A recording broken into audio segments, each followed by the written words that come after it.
bendición, muchas gracias por su compromiso, su participación.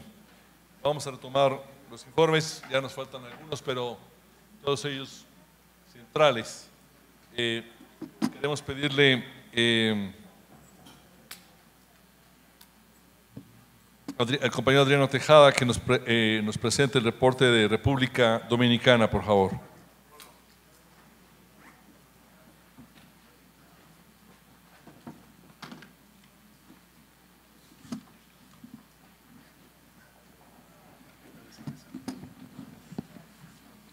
Buenas tardes. Presento el informe de República Dominicana en nombre del periodista Miguel Franjul, que es el vicepresidente por nuestro país, que no pudo estar presente en esta asamblea.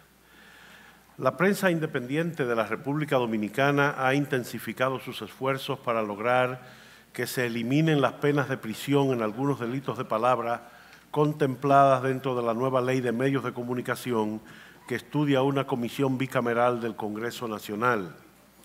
Los editores de 8 diarios se han reunido en 3 ocasiones con los integrantes de la Comisión Bilateral del Senado y la Cámara de Diputados y han presentado sus observaciones y objeciones a varios artículos del proyecto que todavía no ha entrado a los debates en el Pleno Congresional. Los diarios han objetado también algunas disposiciones que obligarían a los periodistas a informar a las autoridades de los planes o actos subversivos del que tuvieran conocimiento y a identificar a los probables implicados, so pena de ser considerados cómplices de dichas acciones a la luz de lo que consagra la nueva ley sobre lavado de activos, terrorismo y porte ilegal de armas de fuego, aprobada el 1 de julio del año pasado. Mientras se libra esta batalla por la libertad de prensa en el Congreso, han continuado produciéndose actos de agresión física y verbal contra reporteros de diferentes medios, especialmente por parte de agentes de la autoridad armada. Es el caso del periodista José Luis Contreras, que se resistió a ser arrestado por un agente de la Dirección de Control de Drogas en la norteña provincia de Montecristi, quien lo encañonó y sujetó por el cuello para llevarlo a un cuartel. También figura el acto de intimidación contra el periodista Odalis Payano de la ciudad de Jarabacoa, en el centro del país, cuya residencia fue tiroteada por desconocidos, lo que se atribuye a un acto de intolerancia frente a las críticas que el comunicador vierte a menudo en su programa televisivo Supercan del canal de allí. Otro caso es el de la periodista Elvania Flores de Telemicro, Canal 5 de Santo Domingo, agredida por los familiares del empresario Ángel Rondón, uno de los acusados principales de repartir sobornos por $92 millones de la firma constructora brasileña Odebrecht durante una audiencia judicial. Posteriormente, la familia presentó excusas formales ante la Fiscalía del Distrito Nacional y un juez aprobó un acuerdo de conciliación. En la sureña provincia de Bauruco, el periodista Otoniel de León fue llevado ilegalmente a prisión por orden de un juez tras una querella del senador oficialista Manuel Antonio Paula, presidente del partido de gobierno en esa demarcación. Luego de una audiencia, el periodista fue dejado en libertad. Entre tanto, como buena noticia, la policía informó que apresó a Draily Francisco Vázquez, uno de los implicados en el asesinato del periodista Blas Olivo, ocurrido el 3 de abril del 2015. Por ese crimen hay 6 sospechosos en prisión. Pero pese a que se han realizado 164 audiencias sobre el expediente de más de 4.000 páginas, todavía la justicia no ha dictado sentencia definitiva contra los autores. El pasado martes 10, la otra buena noticia, un tribunal colegiado condenó a 20 años de prisión al nombrado Matías Avelino Castro, acusado de ser el autor intelectual del secuestro y asesinato del periodista José Silvestre en el 2011, a pocas semanas de haber sido extraditado desde Colombia. Por ese crimen ya habían sido condenados a 30 años 2 de los autores materiales, uno de ellos identificado como el chofer de Avelino Castro. Pero el señor Castro no se queda tranquilo.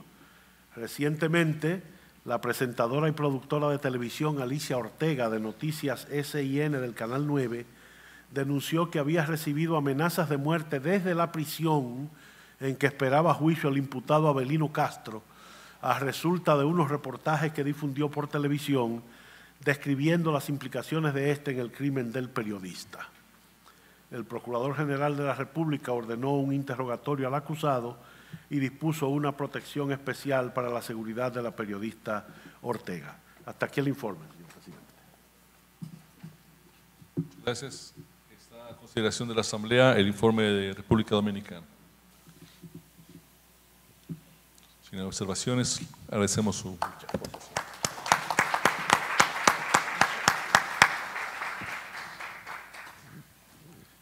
Le pedimos al compañero Ed Seaton que le reconocemos su apoyo para la lectura del informe relacionado con Estados Unidos. Muchas gracias, señor Seaton.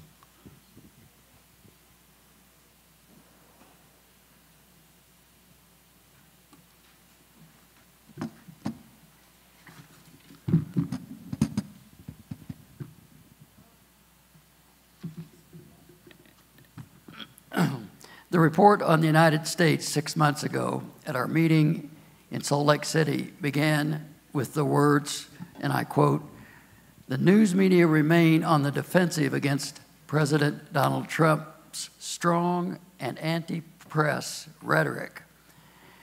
Damaging and unpresidential rhetoric certainly continues, with the 2018 story very well may be media are responding aggressively to political harassment and making headway against technological, social media, and industry trends that sometimes overshadow their efforts to produce original, local, investigative, and government accountability journalism.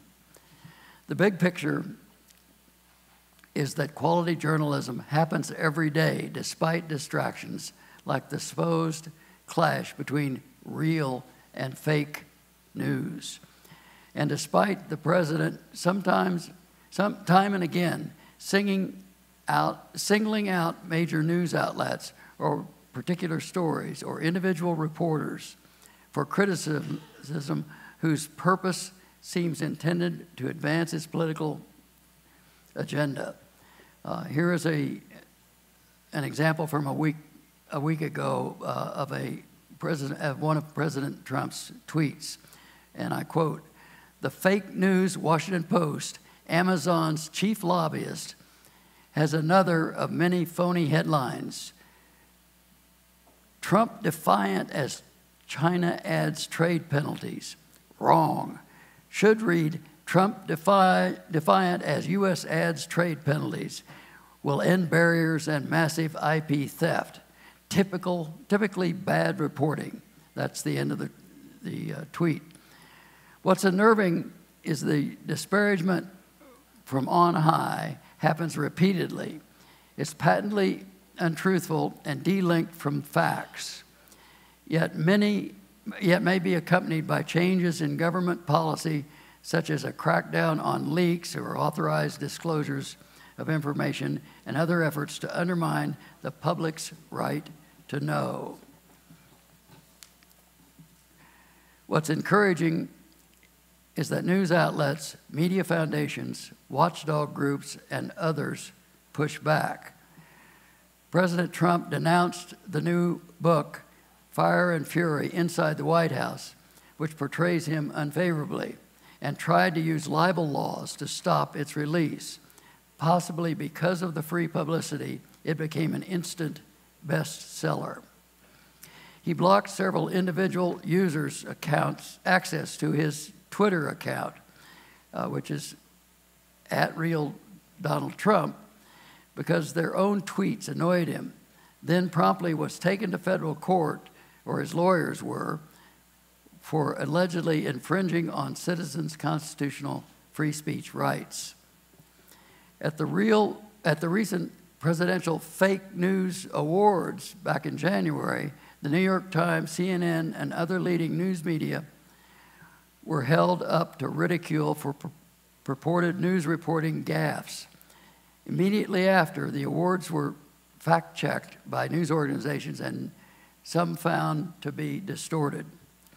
Far from being cowed, news media relentlessly review Trump's political agenda and mercilessly caricature his mannerisms, foibles, and persona, including his pompadour hairstyle and orange blonde color. We cover him the way we feel any president should be covered, the Washington Post executive editor Marty Baron said in a recent interview. The fact that the Post is owned by the online retailer does not mean that the newspaper is its lobbyist, he said. It's completely made up. There isn't anybody here who is paid by Amazon, not one penny, Barron said. Meantime, CNN and other news outlets' advertising revenue are on the upswing, while the New York Times is adding 100,000 digital subscribers every 3 months, building very nicely on, among other things, the high-profile presidential attacks, according to CEO Mark Thompson as he recently told Marketing Week.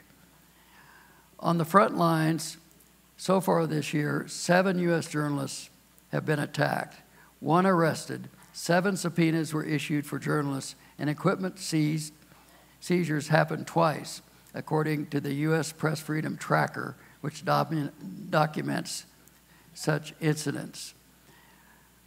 For 2017, the numbers were 34 arrests, 45 physical attacks on journalists, and 15 equipment seizures, according to the Coalition of Journalism Organizations that produce the tracker data.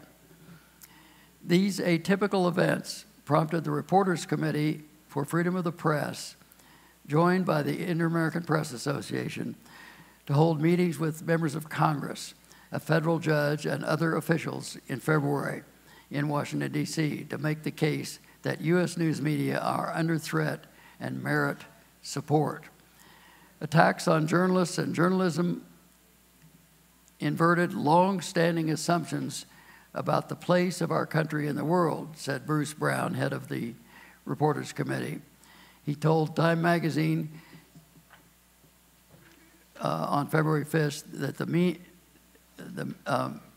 meeting used to happen someplace else and not in the United States. Brown added, "It has been evident for some time that the story that matters going forward is not Trump's, but ours. No president gets to jail journalists or reopen libel laws on his own.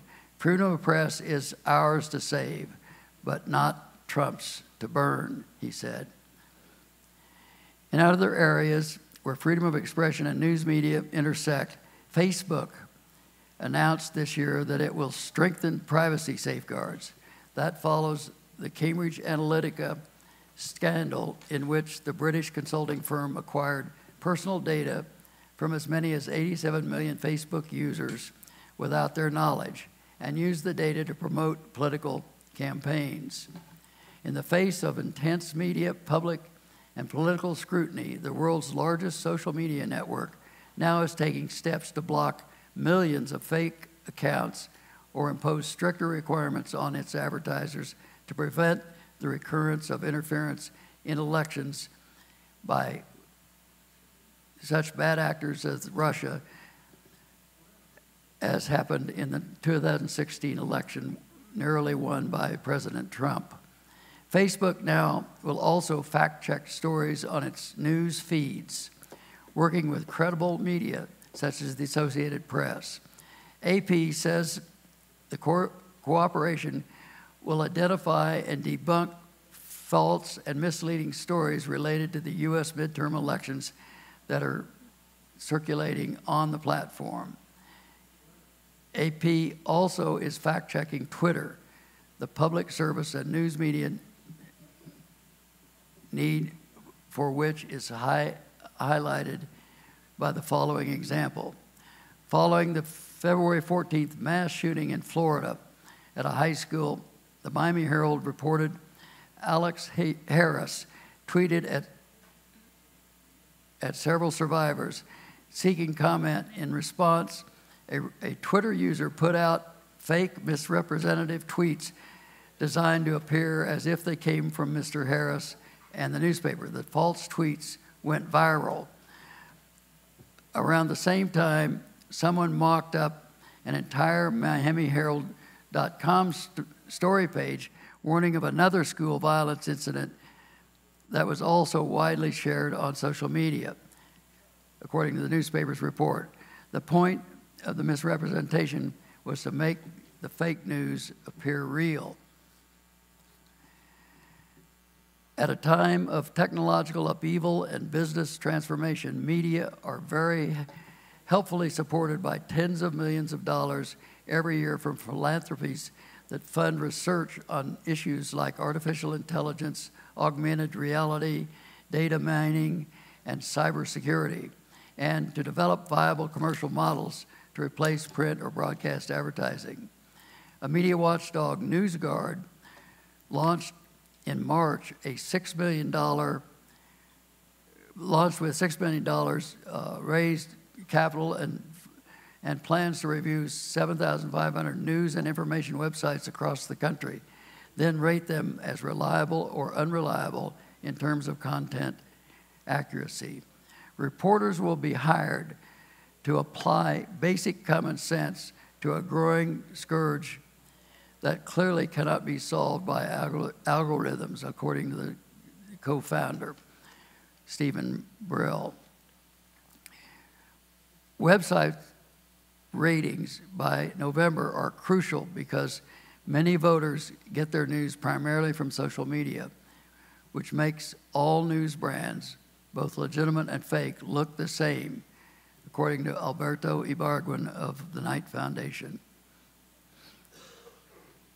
It's hard for this report to assess whether positive activity equates to actual progress regarding freedom of the press and expression because benchmarks are objective comparisons are few. In important cases, whichever side claims, opponents will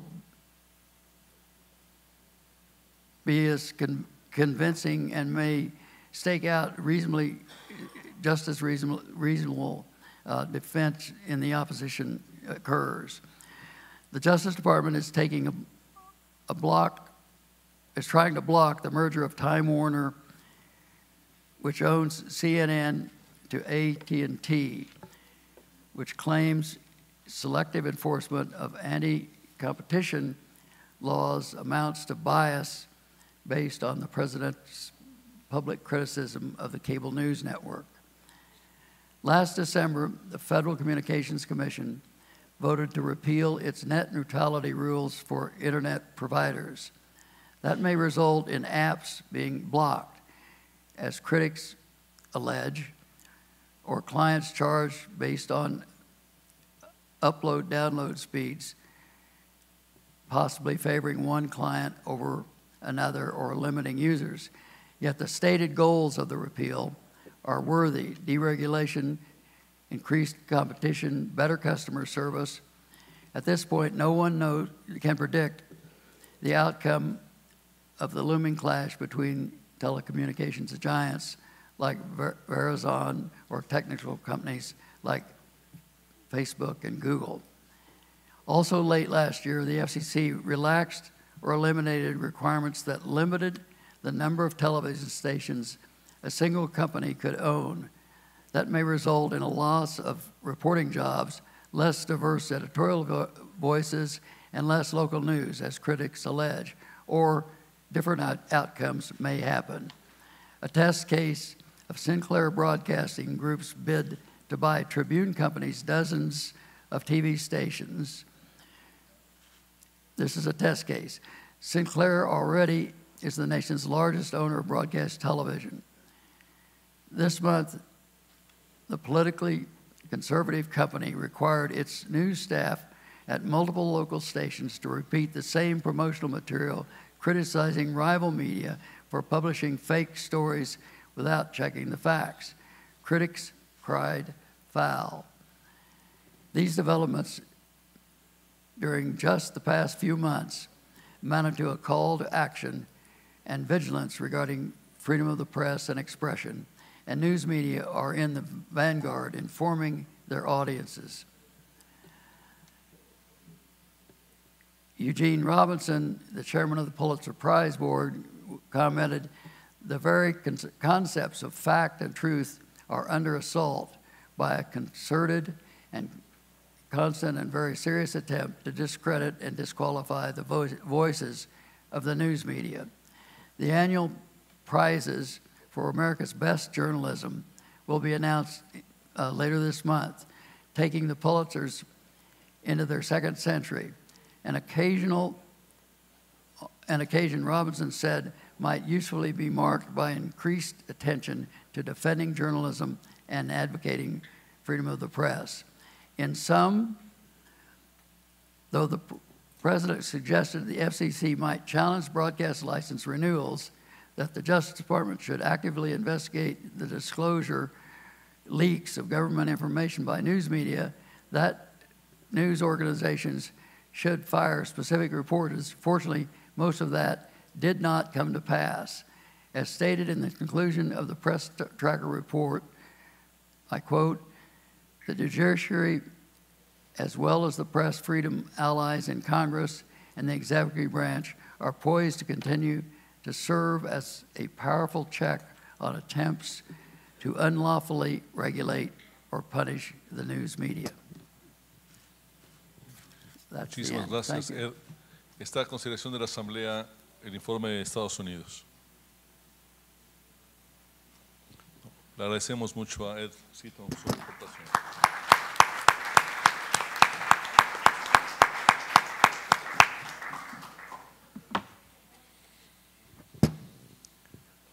Sí, le pedimos a Fernando Bergemeyer de Perú que pase a presentar el informe correspondiente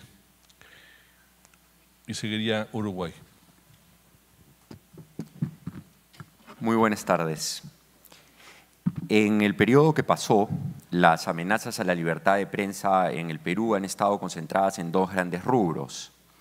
El primero de ellos viene marcado por el contexto de gran enfrentamiento entre el Congreso y el Poder Ejecutivo, que llegó a alcanzar un clima de crispación poco antes visto, clima que se vio aún más tensado con la ebullición del caso Lava Jato, que sumado al enfrentamiento antes descrito, terminó produciendo la renuncia del presidente de la República, Pedro Pablo Kuczynski. Las revelaciones del caso Lava Jato, además, tienen ya en prisión preventiva a un expresidente, el expresidente Humala, y prófugo de la justicia al expresidente Toledo.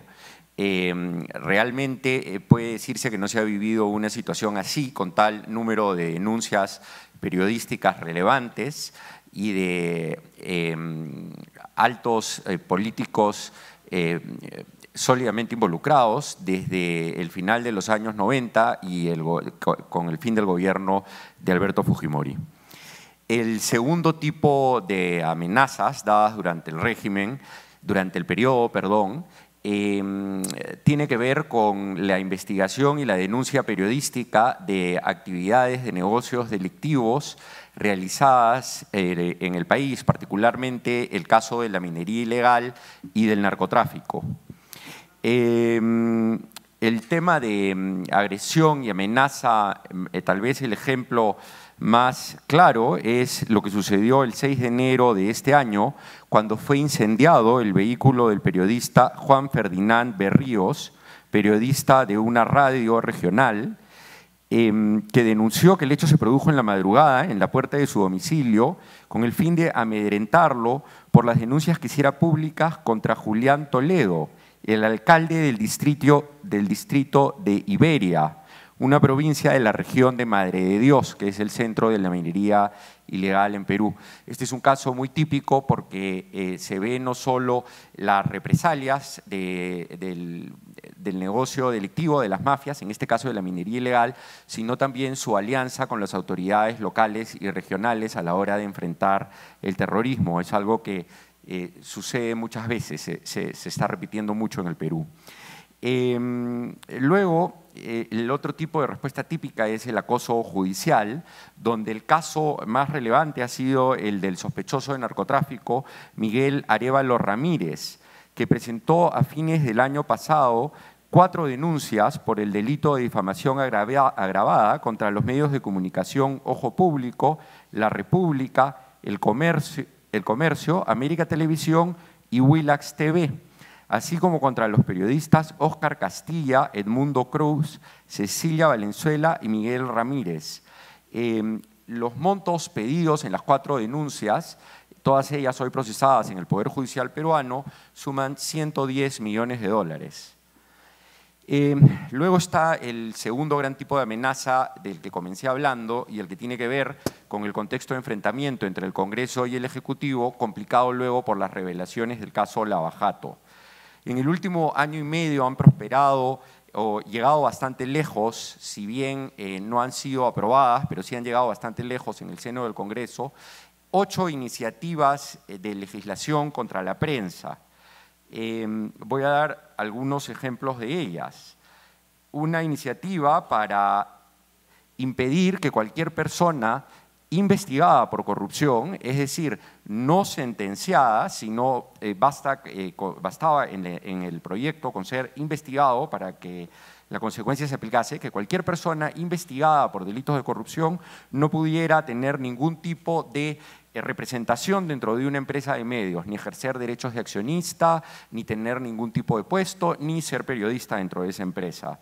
Fue una ley que en su momento tenía nombre propio y fue vista como una represalia del Congreso fujimorista. Asimismo, ha habido un proyecto de ley para sancionar la difusión no autorizada de chats, de conversaciones de mensajería instantánea, planteando una pena privativa de la libertad de hasta 3 años. También ha habido un proyecto de ley que buscó declarar de interés público el fomento de la cultura a través de los medios de comunicación social, dando al Ejecutivo una serie de poderes para poder limitar qué es lo que, en consonancia con este interés público, los medios podrían publicar o no, particularmente en los medios de radio y televisión en los horarios familiares. Finalmente, y este es el proyecto más serio en este momento porque se encuentra aún en el Congreso, el congresista Mulder del partido aprista, en coordinación con la mayoría fujimorista del Congreso, dio una ley, creó un proyecto de ley que llegó a ser aprobado de una manera express, sin pasar por los trámites normales dentro del Congreso, por la mayoría fujimorista, que prohíbe la publicidad estatal en los medios privados. La ley ha sido llamada Ley Mordaza, fue observada por el Ejecutivo de Pedro Pablo Kuczynski, con lo cual volvió al Congreso. El Congreso podría volver a aprobarla por insistencia y se trataría naturalmente de un golpe muy fuerte para la libertad de prensa en el Perú y para el derecho de información de la ciudadanía respecto a las actividades del Estado. Finalmente, en lo que tiene que ver a la controversia suscitada por la asociación de los grupos El Comercio y Pressmart, la demanda de amparo planteada por 8 periodistas en noviembre del 2013 ante el Cuarto Juzgado Constitucional de Lima contra empresa editora del Comercio sobre violación a los derechos de libertad de expresión y libertad de acceso a la información plural por la adquisición que hiciera de las acciones de empresa periodística nacional, hoy Pressmart, aún no se resuelve en primera instancia por el Poder Judicial peruano, a pesar de que han transcurrido 4 años desde que se iniciara el proceso y se trata de un proceso de tutela urgente. Al respecto, se han presentado informes ante la Asamblea General de esta organización desde octubre del 2013 y la Asamblea General se ha pronunciado mediante una resolución en México del 2016 invocando al Poder Judicial peruano a que resuelva la referida controversia a la brevedad posible. Solicitud que ha sido reiterada mediante resoluciones de la Asamblea en marzo y octubre del 2017. Sin embargo, hasta la fecha no ha habido ninguna respuesta del Poder Judicial peruano. Muchas gracias, ese es el informe de Perú.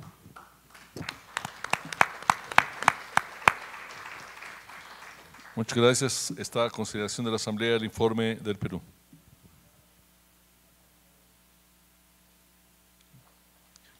Le agradecemos, por favor, a Fernando Bergemeyer su participación. Pedimos la presencia del compañero Washington Beltrán para presentar el informe del Uruguay.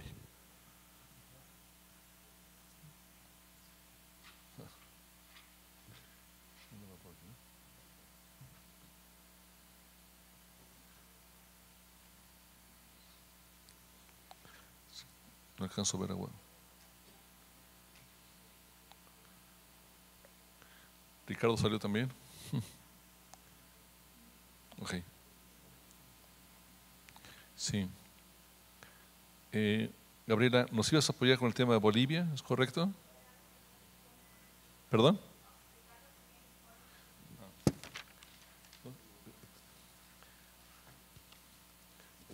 Te lo sacamos nosotros.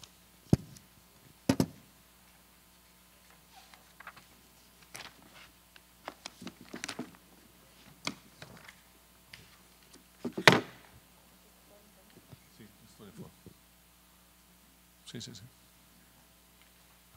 Agradecemos nuevamente la colaboración de Gabriela Ibanco para conocer el informe de Bolivia. Este es el informe de Bolivia en representación de la delegación. Procedo a leer. En noviembre, el gerente general de la estatal empresa azucarera de San Buenaventura, Ramiro Lizondo Vargas, anunció la próxima desaparición del periódico El Diario y lanzó amenazas contra la prensa que cuestionó la inversión y los resultados de la industria financiada con recursos públicos. No, son 3 páginas.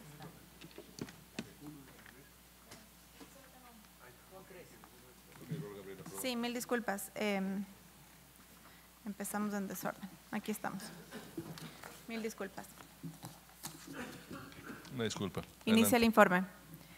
La democracia atraviesa un momento crítico por el interés de ampliar el mandato del presidente Evo Morales de manera indefinida. El 28 de noviembre de 2017, el Tribunal Constitucional Plurinacional habilitó a Morales y al vicepresidente Álvaro García Linera a postularse a un nuevo periodo de 5 años, cuando el artículo 168 de la Constitución señala que solo pueden ser reelectos de manera continua por una sola vez. Morales y García cumplen ya 3 gestiones de gobierno. En este contexto, los medios de información sufren permanente acoso, asfixia financiera y amenazas. El ataque más frecuente es la calificación de opositores a periodistas y medios independientes, y ese mensaje hostil se traduce en una incitación a sectores afines al gobierno para golpear, despojar de equipos y agredir verbalmente a reporteros encargados de la cobertura de conflictos sociales. Desde 2016, una campaña organizada desde el gobierno y ejecutada por funcionarios, legisladores del oficialismo y organizaciones sociales intenta desvirtuar el trabajo de investigación periodística al calificar como cartel de la mentira a comunicadores, diarios y radioemisoras independientes. El presidente Morales ha declarado a la prensa como su enemigo número 1, además de calificar a los periodistas como terroristas mediáticos. Entre 2010 y 2017, la Unidad de Monitoreo de la Asociación Nacional de la Prensa de Bolivia, ANP, reportó un total de 291 agresiones físicas, verbales y amenazas contra periodistas y medios. Desde el año 2010, el gobierno promulgó normas contra los medios como la Ley contra el Racismo y toda forma de discriminación. El artículo 16 sanciona con la suspensión de hasta 1 año al medio que autorice la publicación de ideas que, en opinión de la autoridad, sean consideradas racistas. Ante el riesgo de cierre, las empresas periodísticas optaron por autocensurarse, suprimiendo espacios de comentarios de los lectores en los portales de Internet y reemplazándolos con un lenguaje de signos de aprobación, reprobación o emoticones. El vicepresidente García Linera pidió enjuiciar a una mujer por actitudes racistas, pero cuando los periodistas preguntaron si se sancionará también la gestión de un viceministro encargado de luchar contra el racismo a una mujer, ignoró la consulta y se retiró de la conferencia de prensa. Desde octubre de 2010 se obliga a radios, canales de televisión, periódicos, revistas y portales de noticias a difundir de manera gratuita campañas de gobierno con enormes costos. suman 12 leyes y decretos que obligan a los medios a convertirse en portavoces de promoción de políticas gubernamentales sin retribución alguna. Cada una de las leyes impone la obligación de publicar en los diarios los avisos gratuitos en espacios de mayor valor comercial, y el control está dirigido solo a medios con una posición editorial crítica respecto del gobierno. Todo esto pese a que el artículo 46 de la Carta Magna expresa que nadie puede ser obligado a prestar un servicio sin su consentimiento y sin justa retribución. Para algunos diarios pequeños, esta obligación equivale hasta un 30% de los espacios publicitarios. La asignación de publicidad estatal excluye a medios que cuestionan las actuaciones de los gobernantes, al extremo de que hubo medios que despidieron a varios periodistas de investigación y análisis por el temor de perder los anuncios oficiales. Cito: medios que no reciben publicidad del Estado son los que mienten, insultan, difaman y desprestigian a autoridades, expresó el presidente Morales en 2017. Entidades gubernamentales como el Servicio de Impuestos Nacionales, el Servicio Nacional de Reparto, la Autoridad de Empresas, la Autoridad de Regulación y Fiscalización de Telecomunicaciones y Transportes, la Autoridad de Fiscalización del Juego, las Direcciones Departamentales de Trabajo y el Viceministerio de Políticas Comunicacionales, encargado de fiscalizar la difusión de avisos gratuitos, realizan inspecciones y aplican multas inexplicables a los medios. Un grupo de dirigentes sindicales afín al gobierno impulsa un seguro de vida para periodistas financiado por los medios privados con el 1% del ingreso real y efectivo de los medios, el que estará administrado por el gobierno y sindicalistas cercanos al presidente Morales. Los diarios medianos y pequeños tendrían que renunciar a un 40% de sus utilidades anuales, mientras los diarios grandes hasta un 20%. En caso de aplicarse la medida, los medios deben pagar aportes retroactivos a más de 3 años. Un diagnóstico de la ANP señala que muchos medios corren el riesgo de quiebra o se prevé un despido masivo de trabajadores.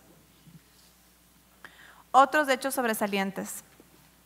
En noviembre, el gerente general de la estatal Empresa Azucarera de San Buenaventura, Ramiro Lizondo Vargas, anunció la próxima desaparición del periódico El Diario y lanzó amenazas contra la prensa que cuestionó la inversión y los resultados de la industria financiada con recursos públicos. Bajo el título "A la prensa canalla", Lizondo escribió una columna en un diario gubernamental en la que acusa a periodistas y medios de mentir y difamar. En diciembre, la ANP consideró el proyecto de ley de información responsable que presentaron 4 legisladores del oficialismo como un intento de censura al penalizar el trabajo periodístico con el propósito de encarcelar a periodistas y ejecutivos de medios de información. Posteriormente, en enero, la ANP lamentó haber sido excluida del diálogo entre los presidentes de las cámaras legislativas con un sector del gremio periodístico en relación al Código del Sistema Penal. El 28 de febrero, el presidente de la ANP, Marcelo Miralles y Porre, denunció ante la CIDH, reunida en Bogotá, la asfixia financiera contra medios de parte del gobierno, así como la censura manipulada a través de la publicidad estatal y la autocensura promovida por leyes. En marzo, durante una transmisión en cadena pagada y difundida por 8 radioemisoras, el gobernador de Chuquisaca, Esteban Urquizu, acusó a los radios Global Antena 2000, La Plata y el periódico Correo del Sur de desinformar y minimizar la noticia sobre la apertura del Instituto Chuquisaqueño de Oncología en Sucre.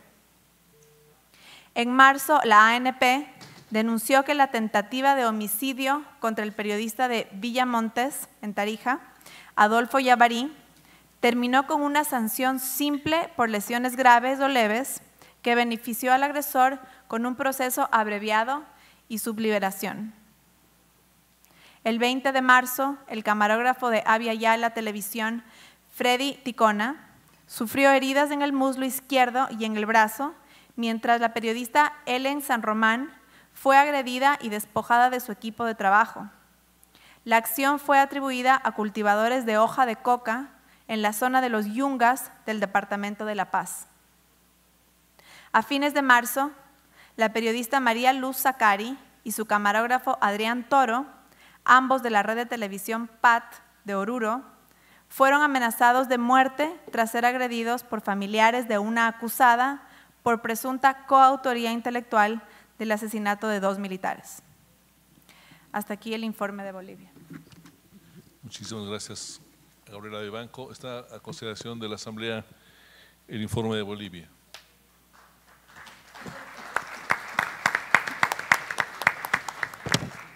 Le pedimos al compañero Ricardo Trotti, por favor, que nos presente el informe de Cuba.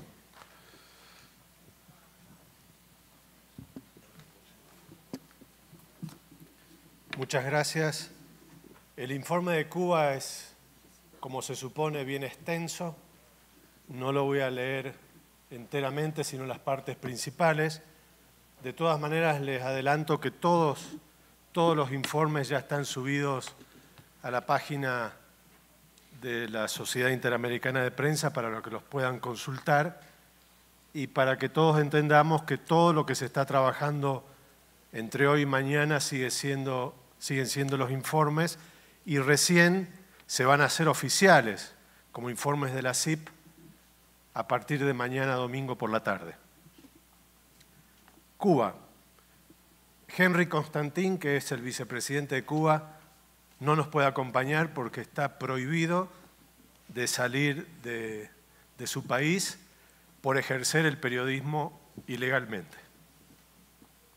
Su informe dice: un país mudo, sordo y ciego, y sigue siendo y es la meta del gobierno en materia de comunicación, periodismo e Internet. El contexto político más inestable tiene 2 temas estructurales. El cambio de gobierno, ahora el 19 de abril, esta próxima semana, que por primera vez desde 1959 no va a tener a un Castro en el poder. Y el segundo tema es la intensidad o relaciones más tensas con Estados Unidos, con el gobierno de Donald Trump, de lo que hubo con el gobierno de Barack Obama. Y obviamente, tras el anuncio de Donald Trump de crear un grupo operativo en Estados Unidos para apoyar el acceso a Internet de los cubanos en la isla y apoyar el desarrollo de más medios independientes, la seguridad del Estado incrementó notablemente la agresividad contra los periodistas no oficialistas. A los problemas políticos, obviamente, como sucede también en Venezuela, se le suma una economía cada vez más complicada, paupérrima, con un incremento sostenido de precios y mayor escasez de productos alimenticios y de construcción, que esto tiene que ver con la reconstrucción de Cuba después del paso del huracán último. La prensa independiente procura sobrevivir y crecer e informar entre medio de represalias del gobierno y la seguridad del Estado.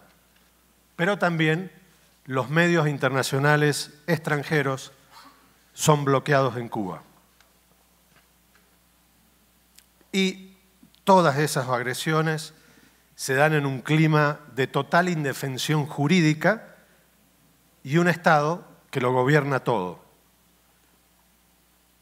Salto el nombre de centenares de periodistas que son agredidos en forma constante, muchos de ellos prohibidos de salir del país y de circular en su propio país. El monopolio de las telecomunicaciones es a través de Texa, la empresa pública, y la conexión sigue siendo carísima. 1 hora de conexión en Cuba vale $1.50, pero solamente un cubano promedio con su sueldo puede estar conectado 30 horas por mes. El gobierno bloquea sitios web y direcciones de email relacionadas con el periodismo y los derechos humanos. Varias web periodísticas nacionales y del extranjero siguen bloqueadas, como las de 14 y media, Diario de Cuba, Cubanet, Martín Noticias, Cibercuba, El Estornudo, Café Fuerte y también la página de la Sociedad Interamericana de Prensa. También el espionaje de los datos de navegación y de teléfono y el hackeo de perfiles personales en redes sociales es moneda corriente de parte del gobierno. Las comunicaciones telefónicas en la mayoría de los periodistas independientes son espiadas por el Ministerio del Interior. Y permanece inalterable el aparato legal que impide la libertad de expresión. La Constitución de la República, el Código Penal, la Ley 88, la Ley de Asociaciones, la Ley para la Inversión Extranjera, los reglamentos escolares de los Ministerios de Educación, los deberes del usuario de los servicios de TEXA, las regulaciones de la aduana y otras leyes estatales que penalizan todo tipo de expresión y, obviamente, el trabajo periodístico, desde la adquisición incluso de materiales para imprimir hasta la publicación de contenidos y su distribución. Aquí tenemos presente universidades de CLAEP y seguramente entenderán la gravedad de este punto, ya que el informe de Cuba dice: las universidades siguen siendo regidas por el principio de que, abro comillas, la universidad es para los revolucionarios, cierro comillas, lo cual excluye a todos aquellos que manifiestan expresiones contrarias a las del gobierno. Las facultades de humanidades, comunicación o periodismo siguen siendo objetivo de control del aparato político. Nadie es libre de estudiar. Y por último, como ustedes saben, un premio a los derechos humanos, el premio Osvaldo Payá, que había sido entregado a expresidentes latinoamericanos, fueron deportados a la entrada de Cuba. Ellos son el expresidente Andrés Pastrana de Colombia y el expresidente boliviano Jorge Tuto Quiroga, que mañana, de paso, Quiroga seguramente hablará de ello porque estará con nosotros acompañándonos en el panel de la tarde. Muchas gracias. Pongo a consideración el informe de Cuba. Muchas gracias, Ricardo.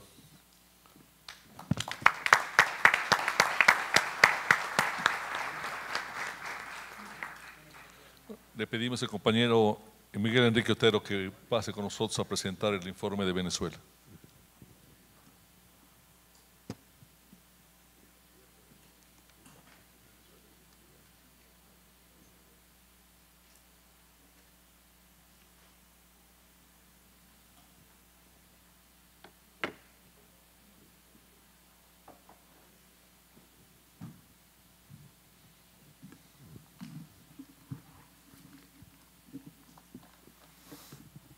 Miguel Enrique Otero, vicepresidente regional sobre Venezuela. Informe sobre Venezuela. Lejos de disminuir o de contener la violencia sistemática que se ejerce en Venezuela en contra de los periodistas y los medios de comunicación, la situación en el último año ha empeorado sustancialmente. Todos los indicadores que puedan revisarse presentan un deterioro alarmante. En términos generales, si comparamos lo ocurrido entre abril del 2016 y marzo del 2017 y los meses siguientes con los hechos acumulados en este periodo, la conclusión es inequívoca. Las agresiones se han multiplicado. Por encima del escándalo que supone este aumento del número de ataques, es fundamental detenerse en los aspectos cualitativos. Revisar los testimonios de los profesionales del periodismo o de los reporteros ciudadanos que documentan los hechos en las calles, nos autoriza a exponer una serie de 5 conclusiones, todas alarmantes, sobre lo que está pasando en Venezuela, con quienes todos los días salen a la calle a buscar información. La primera de ellas es que el análisis del conjunto de los hechos pone en evidencia que estamos ante una política de Estado. No se trata de eventos que ocurren de forma aislada o accidental.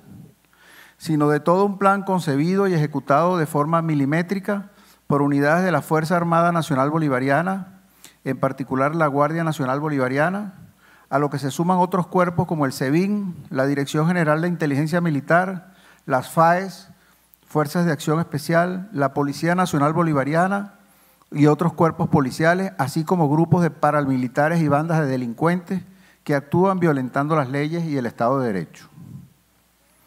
Lo segundo que es necesario señalar es que se están utilizando tribunales militares para encarcelar y enjuiciar a civiles, incluso a periodistas o a reporteros ciudadanos, lo que transgrede todas las normas de jurisdicción y de los derechos básicos de cualquier persona.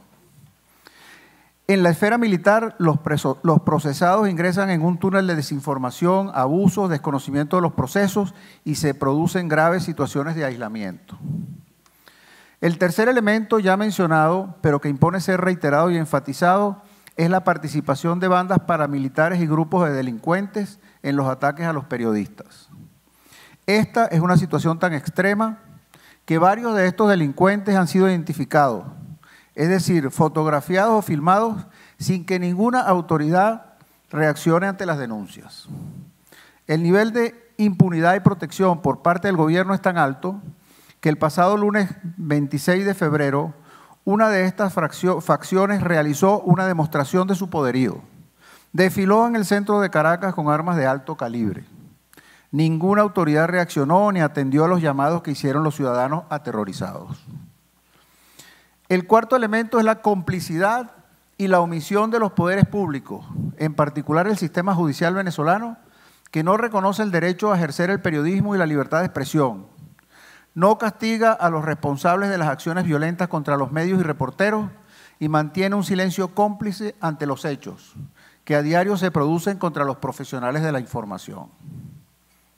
El quinto factor es de particular importancia porque revela del modo más elocuente hasta dónde se han instruido a los uniformados a amenazar, insultar, amedrentar, golpear, robar y detener a los periodistas en cualquier causa y circunstancia. Basta con que vean a un reportero para que los uniformados se abalancen sobre su víctima. Los más afortunados logran que solo les obliguen a borrar sus fotografías, videos o audios que han hecho. Otros son golpeados y detenidos. Con frecuencia descarada, teléfonos móviles, cámaras de video, fotografías, grabadores de audio desaparecen de forma irremediable. Este conjunto de elementos, a los que se podrían sumar muchos otros, convierten el ejercicio real del periodismo, el derecho y el deber de informar en una actividad de altísimo riesgo. Esta acción del poder madurista es ilimitada e indiscriminada. Ocurre en todas las principales ciudades del país, actúa contra mujeres y hombres periodistas, alcanza incluso a los reporteros y corresponsales de otros países, a los que se les expulsa o a los que no se permite ingresar al país. El informe correspondiente al periodo comprendido entre octubre del 2017 y marzo del 2018 no solo recoge una lamentable y dolorosa realidad, sino que hace evidente por qué hay periodistas y editores que consideran a Venezuela uno de los países donde hacer periodismo e informar son actividades cada vez más peligrosas. Yo registré 82 casos que no los voy a leer, están en la página web de la CIP. Están recogidos hay varias ONG que se ocupan de recoger las violaciones a la libertad de expresión, Espacio Público, ILPI y otros, y yo recogí lo que ellos me suministraron, lo cual es una fracción de lo que está pasando en Venezuela, porque es una cotidianidad contra el periodismo ciudadano y contra los periodistas en cuanto a la violencia, a la destrucción de equipos, etc. Si vamos a lo que es la situación actual del periodismo en Venezuela, de los medios de comunicación, en Venezuela está sucediendo algo verdaderamente increíble, que es la desaparición de los medios de comunicación. Eso es algo nuevo. Hasta ahora, en lo que se reflejaba siempre, eran los ataques a la libertad de expresión. Hoy en día lo que está sucediendo es la desaparición de los medios de comunicación. Esto pasa por la crisis económica, por el suministro de papel, etc. El suministro de papel, incluyendo periódicos que han sido comprados por el gobierno y que no les dan papel. a pesar de que la Corporación Maneiro, que es la organización que importa papel, según me dijeron los diputados de la Comisión de Medios de la Asamblea Nacional que están presentes y mañana van a hablar, el año pasado el presupuesto en dólares para importar papel de esta corporación fue 579 millones de dólares. Eso es algo así como 800.000 toneladas, si las compraran normalmente. ¿A dónde van esas 800.000 toneladas o qué hacen con ese dinero? Nadie lo sabe porque todas las cifras son absolutamente opacas. 800.000 toneladas es algo así como 50 veces todo el papel que consume El Salvador, según me dijo Altamirano. Pero claro, El Salvador es un país pequeño, pero de todas maneras es el tema de Venezuela y los recursos, es que todo es opaco, es que se invierten cantidades enormes de dólares, de divisas, históricamente, y cuando vemos los resultados de esas divisas, o no se construyen las obras, o pasa como esto. La Corporación Maneiro tiene un presupuesto de divisas de 579 millones de dólares y el suministro de papel a los periódicos es algo que pareciera que ellos no tuvieran papel para nadie. Entonces, esa es una de las características de esta situación. Lo que dije antes, la desaparición de los medios de comunicación, es que las radios y la televisión, que además están o autocensuradas o la audiencia de la radio y la televisión, el 40% del territorio nacional son medios oficiales, están sufriendo una crisis tan grande que están empezando a desaparecer radios y televisoras. En cuanto a los medios impresos, que ya no son impresos, salvo en el caso nuestro, que es el único periódico nacional impreso, y algunos periódicos de provincia que todavía se mantienen impresos, la mayoría están yendo a parar a plataformas web, y al final del camino yo creo que si esto sigue así, en 1 año, 2 años, todos somos plataformas web. Entonces, lo que sí podría decir es que en Venezuela está ocurriendo una desaparición sistemática de los medios de comunicación tradicionales. Y por supuesto, ya como un agregado, la situación de Venezuela es una situación terrible. 3,5 millones de venezolanos se han emigrado y eso es algo creciente. Por la frontera de Cúcuta salen 35.000 personas diarias, que es algo asombroso. Hay 300 presos políticos, 5 veces lo que hay en Cuba. Hay 92 militares presos también por conspirar. O sea, la situación de represión y de atropello a la gente es absolutamente gigantesco y, por supuesto, es el tema de discusión ahora en la cumbre de Perú.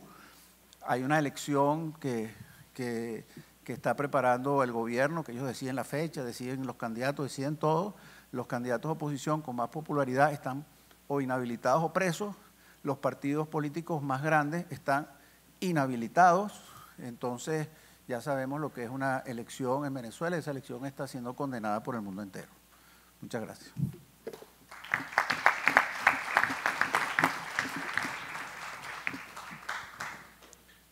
Ponemos a consideración de la Asamblea el informe de Venezuela.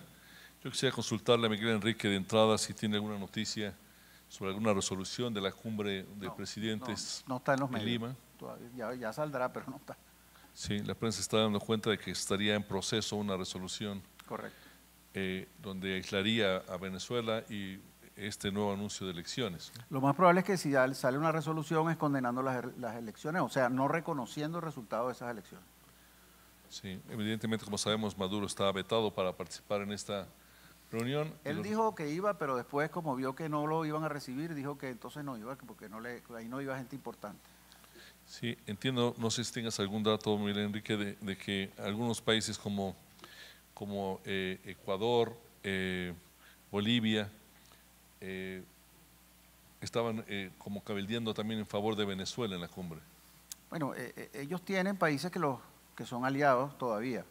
El caso de Nicaragua, el caso de Ecuador, el caso de Bolivia, Ecuador menos, por supuesto. Para ser más débilmente, sí. Y bueno, en la asamblea que hubo en la OEA, que yo estuve presente hace 2 meses, pasó algo increíble, que es que en la República Dominicana el discurso era pro Maduro y cuando hubo la votación se abstuvieron. O sea, la tensión, el rechazo al régimen es cada día mayor en el continente y fuera del continente. Y el número de sanciones que va increciendo ya pasa de ser sanciones norteamericanas a sanciones, por ejemplo, de países como Suiza, Panamá, que nunca sancionan a nadie. Ya.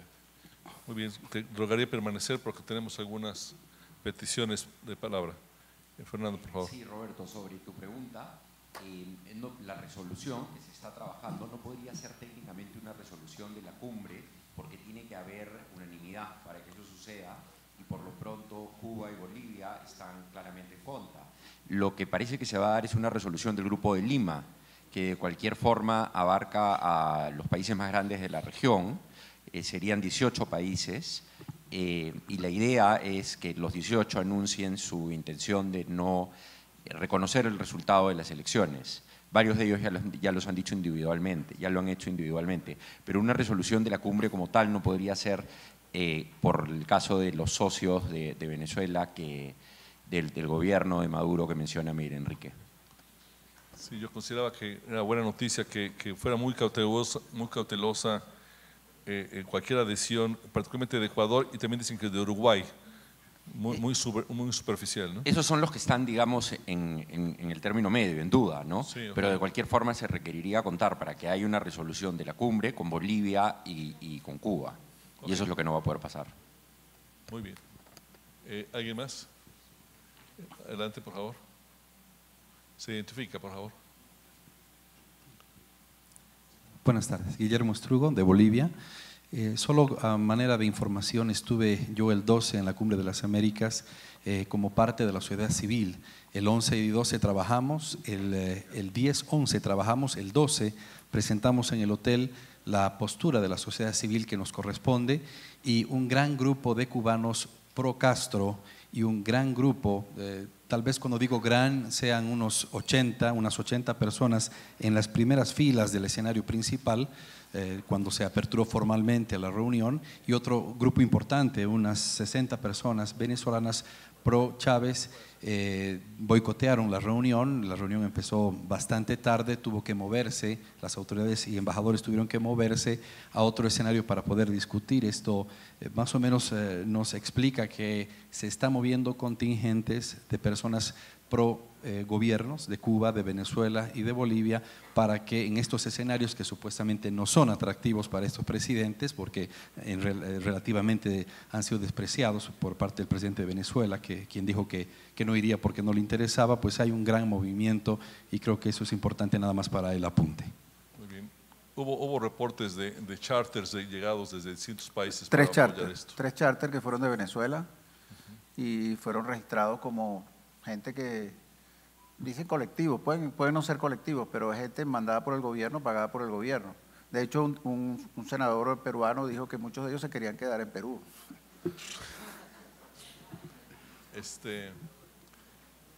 Muy bien. Recuerdo que hay una anécdota de cuál es la definición en Cuba de una orquesta sinfónica. No, de un grupo de cámara, es una orquesta sinfónica después de una gira. ¿Alguien más? Bien. Muchas gracias, Miguel Enrique.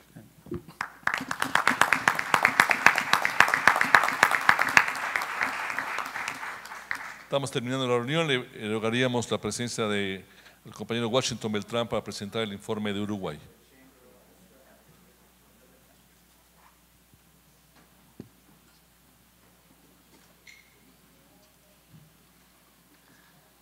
Buenas tardes. Para empezar, es un poco distinto al informe de Venezuela, así que no esperen que haya competencia con Miguel Enrique.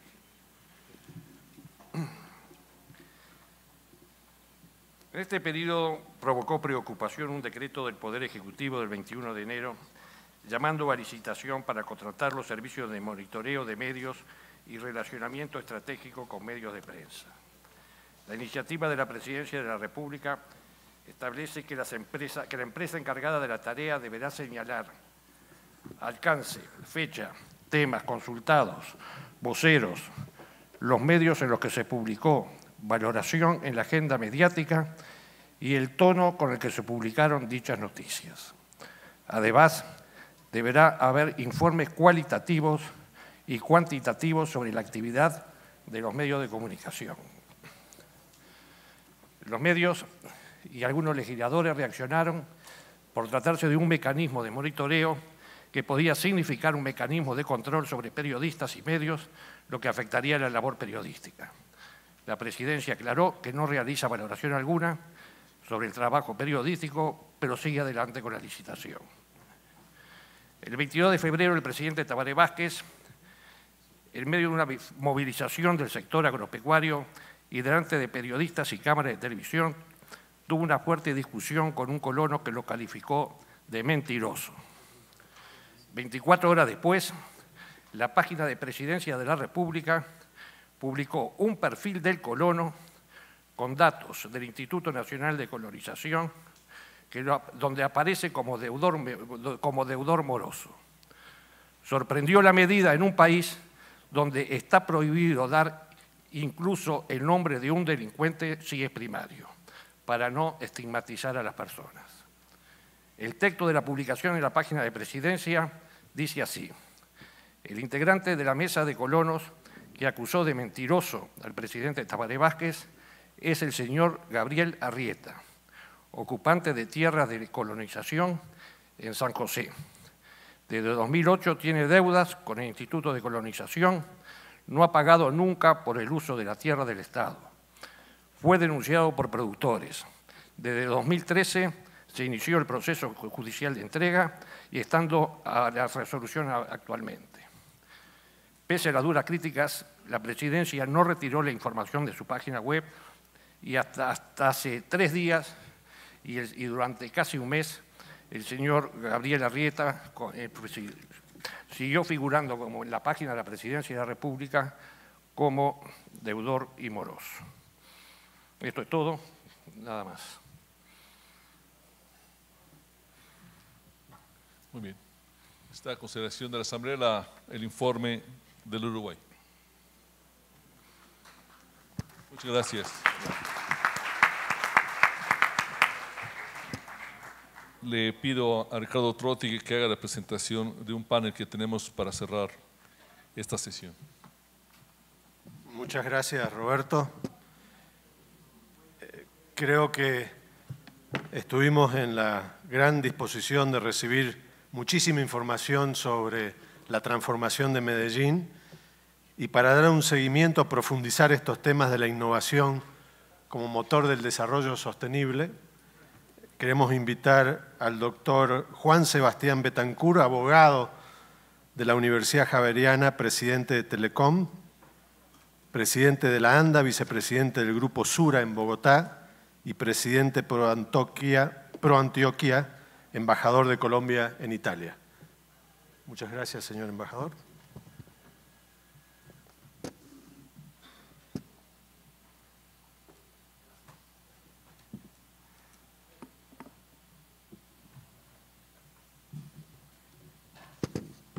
Muy buenas tardes. Aunque suene redundante, nunca lo es. Manifestar una solidaridad no solamente con ustedes, sino con todo este continente por el crimen que se perpetró en el Ecuador sobre estos 3 amigos del periódico El Comercio. Y un comentario, casi una advertencia. Aunque me he movido en mi vida privada en medio del sector empresarial, cuando se me pidió y se me sugirió y lo acepté con gran entusiasmo, hablar un poco del papel del sector empresarial en el desarrollo, pongámoslo así, de Colombia desde Antioquia. Y me puse a elaborar notas, no me estaba yendo bien. ¿Por qué? La verdad es que enumerar la cantidad de proyectos o programas que el sector empresarial de todos los tamaños, desde la grande empresa pública, como SPM, por ejemplo, o las medianas y pequeñas han hecho en este departamento, es muy grande. Y no es el caso, por supuesto, hacer esa enumeración, porque o me quedo corto o quedo mal. Nos va a permitir hacer unas reflexiones generales y de cómo sí ha participado este sector empresarial en grandes temas que tienen que ver con la educación, con la competitividad, con el desarrollo, con la equidad y con la educación, insisto mucho en eso. O sea que al Grupo Sura, a Bancolombia y a EPM, muchas gracias por patrocinar este evento. De verdad es muy honroso para mí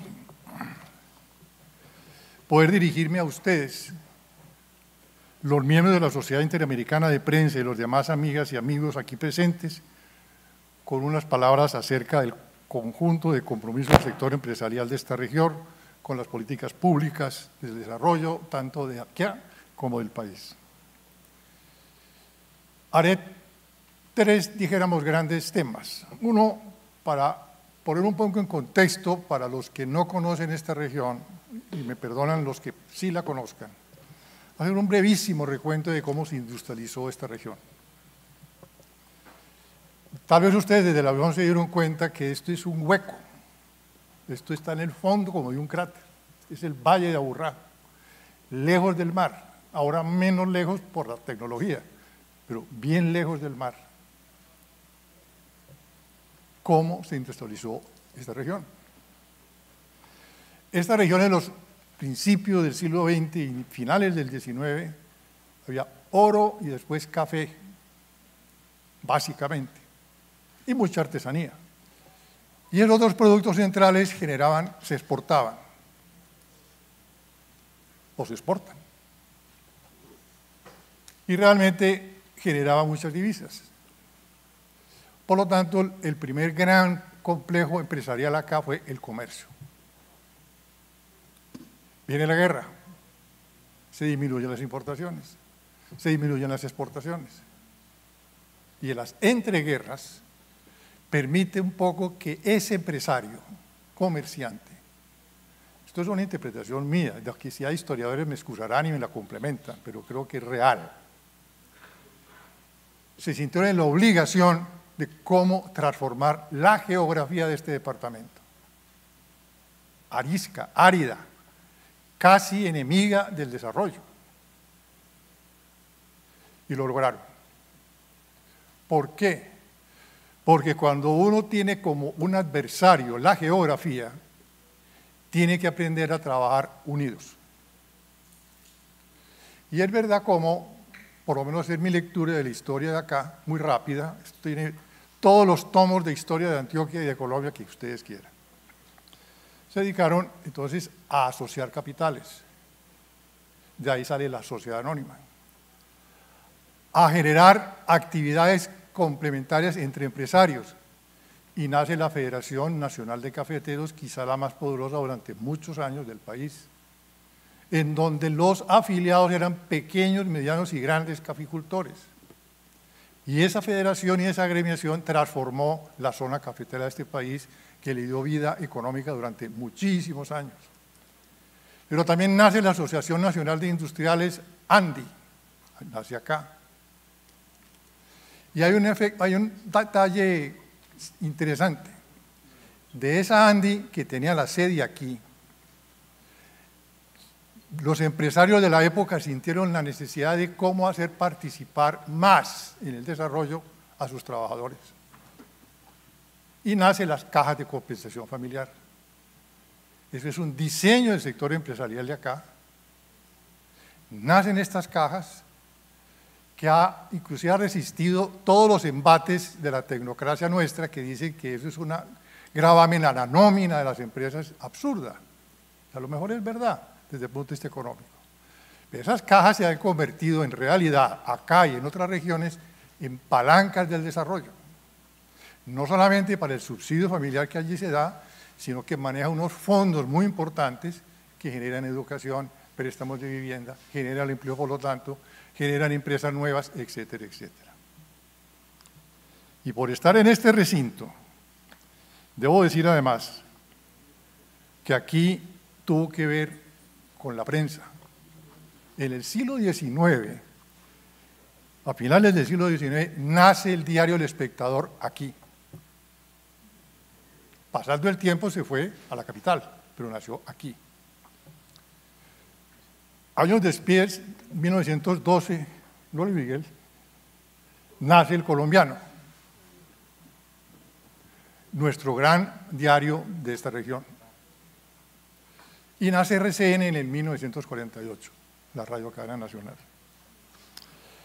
Con esto quiero decir que esta región ha dado lugar en todos los esfuerzos combinados, geografía, riqueza, dificultades de comercio exterior, etcétera, etcétera, porque de pronto aparece la necesidad, porque se unen también y se crean universidades. La Universidad de Antioquia, que es pública, la Universidad Nacional con su regional acá, que aquí se conoció en la historia de Antioquia como la Escuela de Minas, y que es proverbial sus éxitos y logros como facultad de ingeniería, y lo es aún. Pero descubren los empresarios, seguramente con sus académicos, el agua, el café, el oro y el agua en estas montañas, en caída libre, generan energía. Entonces, al generar energía, y las más grandes hidroeléctricas que hay en Colombia están aquí. Ahora mismo se está terminando una última, que se llama Hidroituango. En el oriente antioqueño, cerca del aeropuerto, si ha estado por ahí, hay una gran cantidad de represas de esta naturaleza. Entonces, todo ese conjunto de iniciativas, en buena parte, por supuesto, por el talento de la gente de aquella época, pero también por la necesidad y la observación, pues se logra transformar esta región en una región industrial. Es más, es paradójico aparentemente, se conoció a Medellín como la ciudad industrial de Colombia. Hoy día, obviamente, Bogotá es mucho más grande en el Producto Interno Industrial, pero se le reconoció ese nombre hace algunos años. Pero vámonos ya al presente. Todos sabemos, desgraciadamente, es imposible y es más, yo creería que inútil y de pronto no es necesario tratar de ocultar la historia. Aparece el narcotráfico, que es la versión perversa de la capacidad empresarial de esta gente de aquí. La más perversa, la más malvada, la que más daño ha hecho en esta sociedad colombiana y en muchas otras. Pero aquí estuvo. Pero sucede una cosa, cuando aparece, empieza ya a ponerse en la superficie el peligro del narcotráfico. Y cuando resuelven estos bárbaros integrarse, y ya dicen, no más coca en Bolivia, Perú y Ecuador, sembrémosla aquí. Es una integración. Y los laboratorios, la parte aquí, y el comercio desde aquí. Cuando empiezan a competir todos estos extremos del abanico del mundo, qué sé yo, hay un gran problema social acá. Simultáneamente a la aparición de ese narcotráfico, simultáneamente a una crisis económica de los mediados de los años 70, aparece entonces una toma hostil por parte de unos grupos financieros fuera de la ciudad, fuera del departamento inclusive. No, en ese momento no había regulación de valores. Simplemente mirando un balance de una empresa, cuánto hay en caja y banco, se presta la plata, se compra la empresa y se fue. En esa crisis, en esa multitud de crisis, aquí aparece un nuevo fenómeno de unos líderes empresariales. Los balances de esas empresas de la época caen. En cierta forma, muchas de ellas se venden baratas, pero se unen. Y de esa unión nace lo que se conoció durante muchos años, el sindicato antioqueño, que no es ningún sindicato, no es, lo único que es que las empresas están aquí. No era una entidad jurídica, era un conjunto de empresas que se reúnen para protegerse. Y ahora se conoce un poco como el Grupo Empresarial Antioqueño OGEA. Con una particularidad, no es que esas empresas sean más o menos importantes que otras, sino que sucedió así. Para protegerse tuvieron que, como se dice en ajedrez, enrocarse para protegerse de la toma hostil que era, no paraba nunca, y finalmente aparece ese grupo que hoy es una de las multilatinas, las empresas que componen ese grupo más importantes del país. Pero además, el narcotráfico arreciaba, perseguía a los empresarios. No era la guerrilla solamente, o en esa época tal vez no era ni la guerrilla, era el narcotráfico. Pero la gerencia de Medellín no se fue, se quedó aquí. Y ese tipo de cosas que, como me decía, yo trabajé en esa organización muchos años, digo, no, es que no era ninguna gracia, es que nosotros éramos administradores de esas empresas, no éramos los dueños, tenemos que estar ahí. Entonces, y este comentario tan menor como que somos administradores tiene este significado también. Por esas razones de la presión y el tumulto que se generó en tantos desorden que hubo aquí, esas empresas se volvieron que sus dueños eran millones de personas, sociedades anónimas realmente abiertas, porque hoy en el patrimonio de esas empresas están los fondos de pensiones colombianos y muchos fondos de pensiones internacionales, más los accionistas individuales que hay en Colombia. ¿Qué pasa entonces?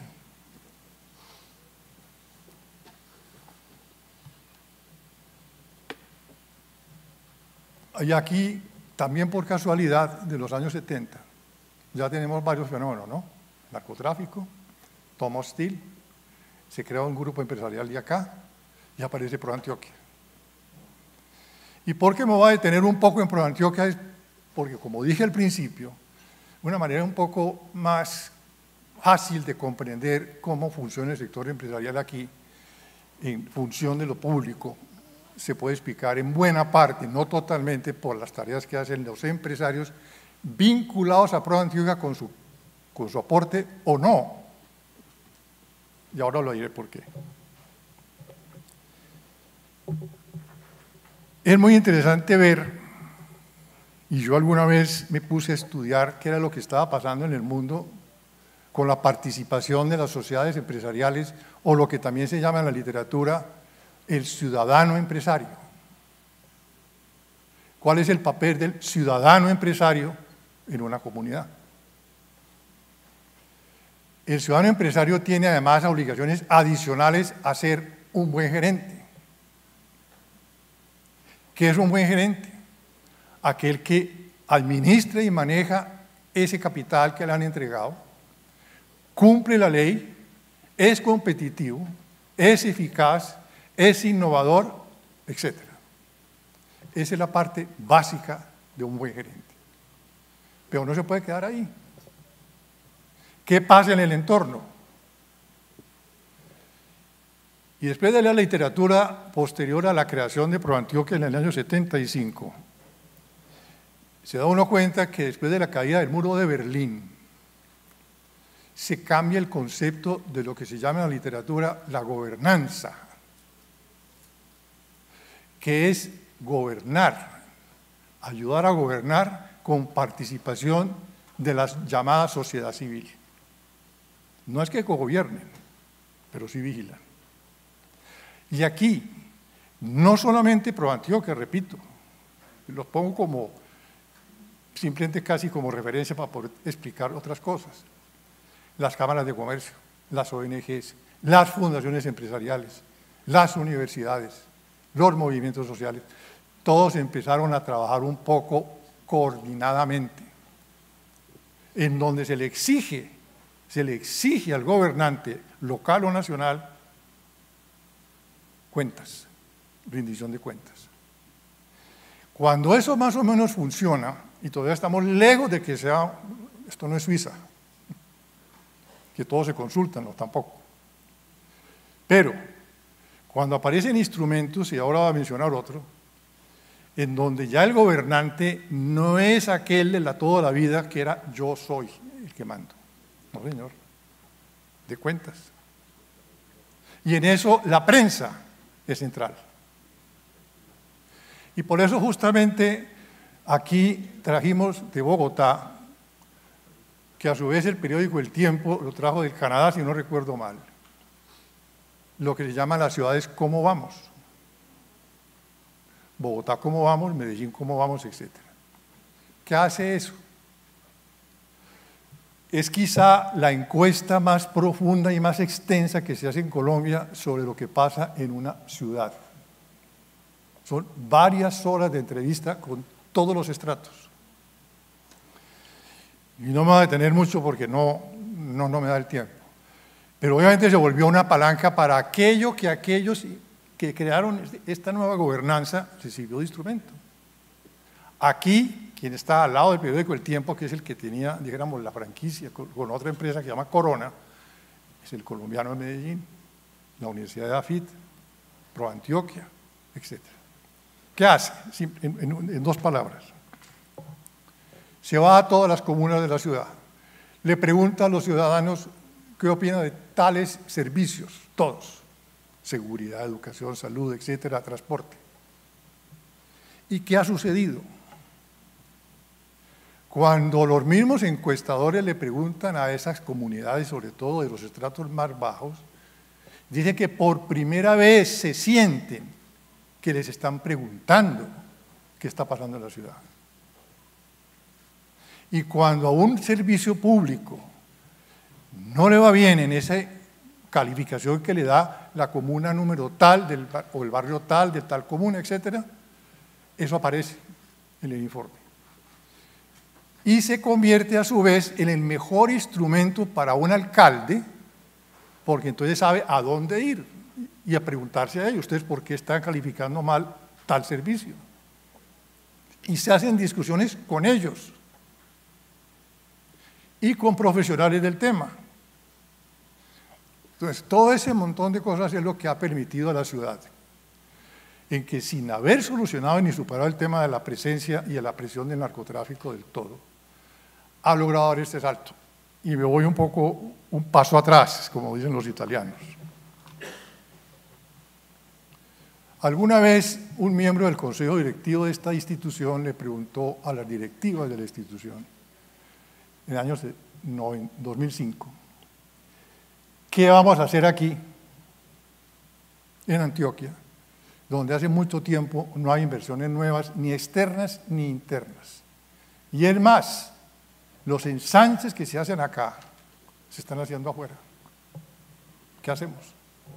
Ese fue el reto que le pusieron a la administración de ProAntioquia.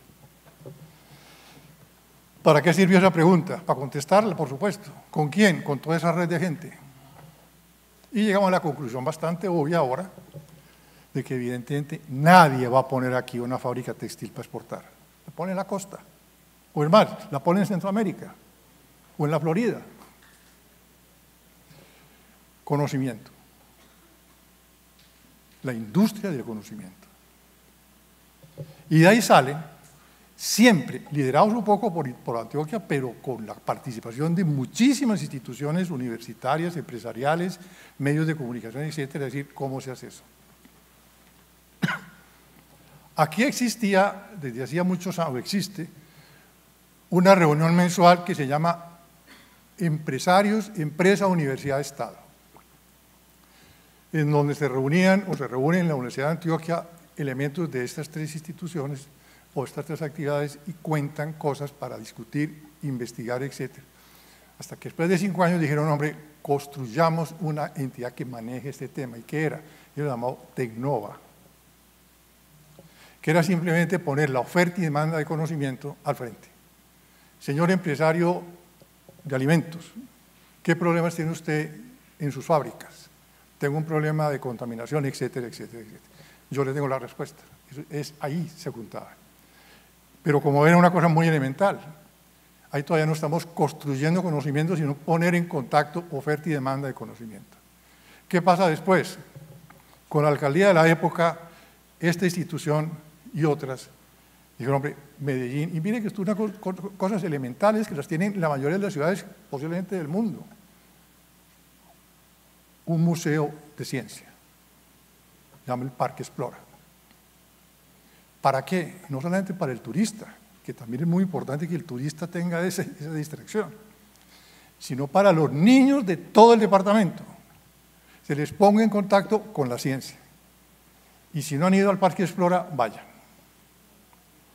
Es pequeño, es sencillo, pero es serio, es contundente. El niño aprende con los guías que tienen allá a aproximarse a la ciencia. ¿Qué pasa después? Un tercer paso, Tecnova, Parque Explora, lo que aquí le denominó un físico, Ruta N, que es lo que se ha empeñado ahora las administraciones del municipio, y seguramente el alcalde de Medellín creo que habló de eso en la inauguración acá, es cómo volver esto realmente un centro, un pequeñísimo centro de conocimiento, y se llama Ruta N, en donde tiene sus edificios, etcétera, etcétera. Por eso Medellín ha logrado empezar a superar todo ese problema tan complejo del narcotráfico, que no lo ha superado del todo, porque todavía tenemos el pequeño tráfico que es fatal, pero no bajamos la guardia y tenemos instrumentos para combatirlo, porque cuando tú tienes respuestas a la sociedad y que aquí hay instrumentos de este orden para desarrollarse y salir adelante, eso vende. Y me detengo unos minutos en educación.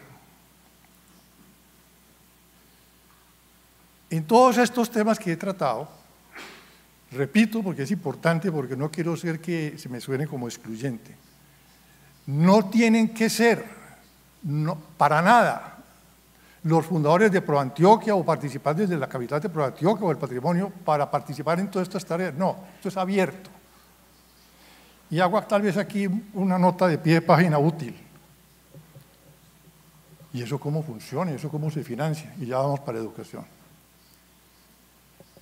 Tiene una característica muy especial. Cuando estos fundadores en el 75 dijeron, todos nosotros pertenecemos a distintos gremios, todos, de comercio, de industria, de banca, agricultura, etc. Y esos gremios son necesarios para nuestra labor. Son absolutamente necesarios en una economía de mercado y de propiedad privada, para defender los principios centrales de la economía de mercado. Y entonces es el interlocutor con el sector público, lo que llamamos, o se dice, para hacer el lobbying leal, legal, transparente, que hay que hacer. Esto es muy orgánico, pero eso es para hacer esta tarea. ¿Por qué no creamos una institución del sector empresarial, con pensamiento del sector empresarial, para pensar en políticas públicas? Nada más. Ahí no se hace ninguna gestión de ninguna otra naturaleza. Y para exagerar o profundizar esa transparencia, digo, y la financiación de esa institución es por cuenta de los aportantes. Y sorpréndanse ustedes, ese aporte es voluntario. En el gremio, y yo manejé algunos, es con el balance, o por ventas, utilidades, activos, cualquier indicador objetivo. Aquí no. La empresa muy grande puede dar $1.000 y la muy chiquita dar 1.500. Y nadie le va a decir a usted, porque siendo tan rico está dando tan poquito, no importa. Y eso ha funcionado así, sin dificultades financieras, nunca. ¿Por qué? Porque el que está ahí está convencido que si está ahí es porque cree participar, y es simplemente estimularlo para que participe en todas las actividades que tiene esta institución con otras. Te repito, cámaras de comercio, universidades, etc. Y ahí nace, por ejemplo, una institución nacional que se llama Empresarios por la Educación. Yo creo que en muchos de los países que ustedes tienen aquí representación, yo creo que la preocupación por la educación es universal. Yo creo que todas las empresas o los empresarios quisieran trabajar en educación, pero a veces no saben exactamente cómo. Ya pasa aquí. Entonces, sin entrar a violentar mucho menos lo que cualquier empresario de cualquier ciudad del país esté haciendo por educación, digo, juntémonos y expliquemos qué estamos haciendo. Y juntos vamos al Ministerio de Educación o a los secretarios de Educación del departamento o de la ciudad para que las políticas sean más o menos organizadas y claras. Con énfasis ¿en dónde? En la niñez, en la educación básica. Y aquí sí me detengo un minuto. Cuando al principio de esta intervención comenté el duelo que nos genera el asesinato de estos 3 amigos en el Ecuador, yo siempre me he preguntado, pasando por nuestro conflicto interno que hemos tenido, algo ha pasado con la educación.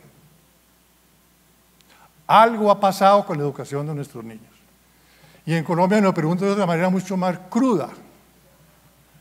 Si en el mundo rural, cuando nos atropellaban todo tipo de violencias, no solamente en Colombia en general, sino en el de Antioquia en particular, las guerrillas, varias, los criminales, los traficantes de oro, los traficantes de madera y, por supuesto, todos estos tipos manejan territorios poco abandonados. ¿De quién serán esos maestros? ¿En poder de qué tipo de maestros tenemos los niños, sobre todo de la periferia de las ciudades y el mundo rural? ¿Será en manos de ellos?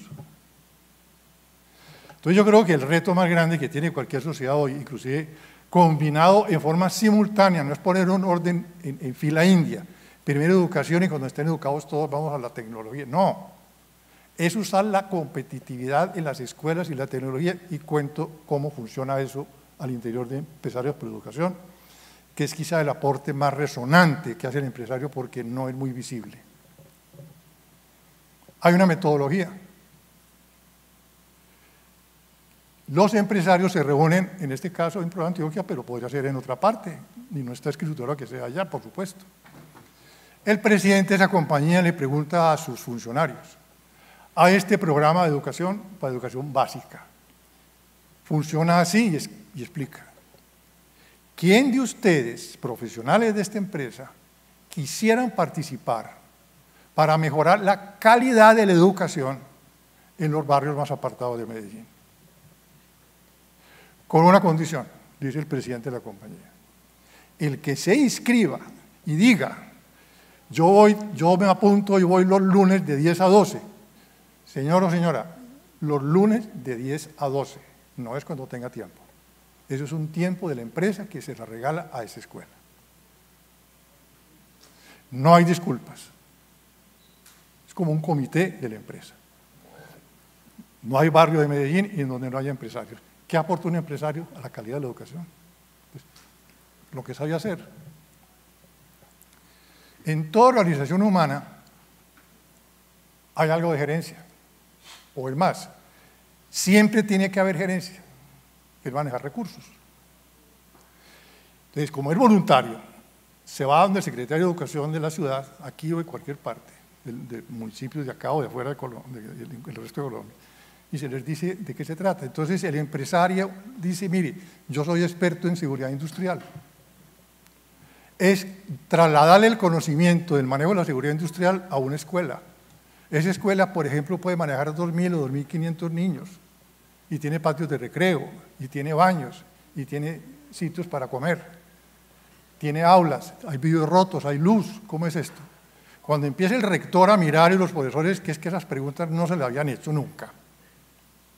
Y dice, mire, es que eso es lo que hacemos en la empresa donde yo trabajo. Si mejoramos esto, es muy probable que pase lo que pasa en la empresa. Se mejora la producción de lo que se está haciendo allá.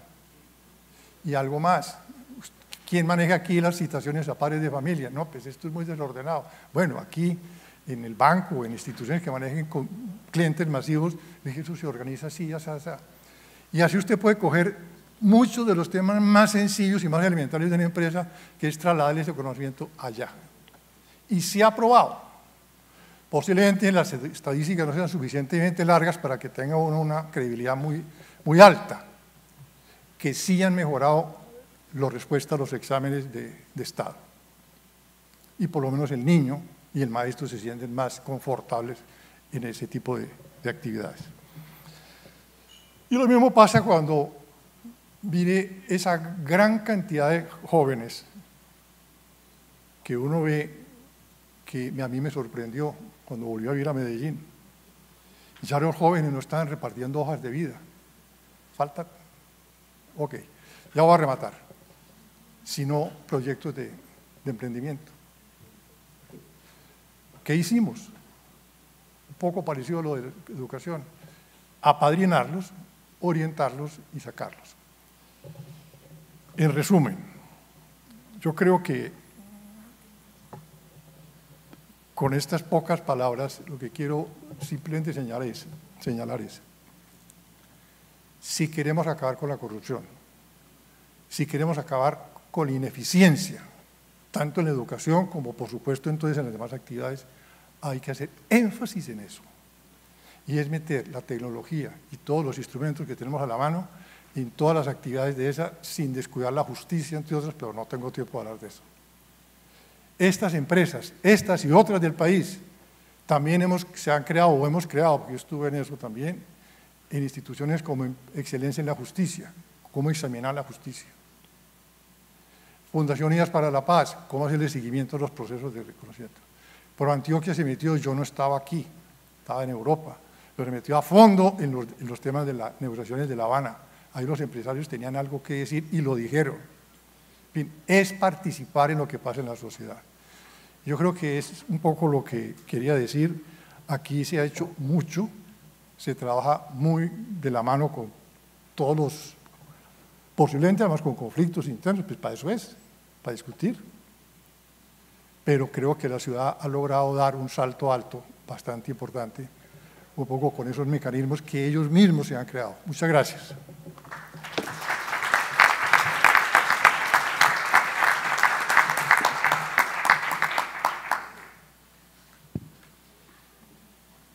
Muchas gracias. Creo que ello profundiza nuestra percepción, nuestra comprensión de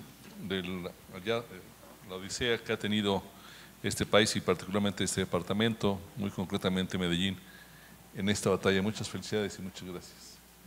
Con esto cerramos la sesión. Les agradecemos muy cumplidamente a todos su compromiso, su participación, su solidaridad con estos temas. Quisiera agradecer muy puntualmente a los compañeros que han estado con nosotros haciendo un esforzado trabajo en las distintas comisiones, los copresidentes de la Comisión de Relaciones, del Comité de Resoluciones, Carolina Escrucería, del país de Bogotá, Colombia, el país de Cali, perdón, aquí dice, sí tienes razón, perdón, aquí dice Bogotá, pero de todos modos es un error mío. Carlos Benavides de la Universidad de la Ciudad de México y Martín Echevers de Clarín de Buenos Aires, Argentina. También del Comité de País por País, a su presidente Pedro Zambrano del diario de Puerto Viejo, Ecuador, y en la Comisión de Conclusiones a su presidenta Rita Vázquez de la Prensa Panamá. Ricardo tiene algunos anuncios finales para este tema.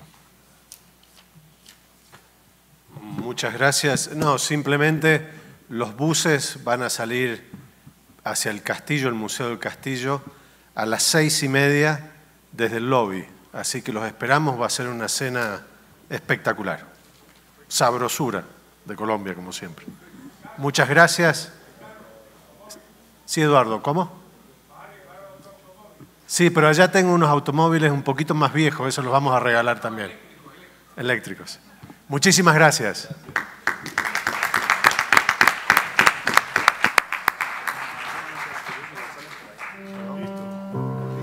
Bancolombia presenta la innovación más sorprendente de todas, la única que puede cambiar el estado de ánimo de una persona con solo tocarla. Es capaz de producir emociones, sobrepasar límites, crear vida. Está aquí y aquí. Eres tú. Tú eres la mejor innovación que existe. Por eso, aunque muchos digan que este es el momento de la tecnología, nosotros creemos que este es tu momento.